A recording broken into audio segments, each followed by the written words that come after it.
How much are other countries paying with COVID or paying citizens? In Colombia, when I left Troy, and I have not been there for, oh boy, when did I leave? Geez, when did I leave?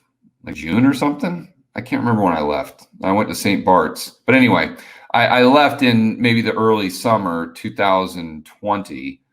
So as of that time, they had not given out any stimulus checks. The only thing they had done is they provided rice and I think rice and beans.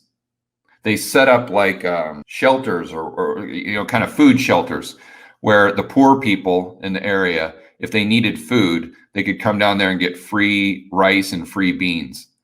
And that's it. So that was their stimulus package.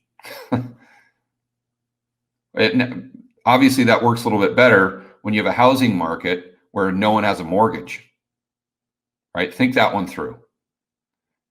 I read a statistic that out of all the people that own property in Colombia, only it was either like 3 or 7% have a mortgage. So if you have an entire society that doesn't have a mortgage payment and they can just, crash with their family for a while, I mean, they got running water, they got drinking water. The water is very drinkable in Medellin. So I'm pretty sure that's all you need. You got rice and beans, you can sustain yourself for a few months. Not going to be pleasant, but they're not going to have to put you 6 feet under. You're not going to die as a result. So now they could have changed that since I've been there. I don't know. But that's what they were doing. That was the stimulus package when I was there, rice and beans. And you got to remember, Troy, that not very few countries can do that because they can't. See, like the United States this year is running almost a $5 trillion deficit, or their debt is going up by almost $5 trillion. I know there's different ways to measure it. I always just say the deficit is however much their debt has gone up, which you would think everyone would do that, but for whatever reasons, there's different ways. But it's people have been saying it's between like 3.5 and 5 trillion that the deficit has gone up. Colombia can't do that. There's no way.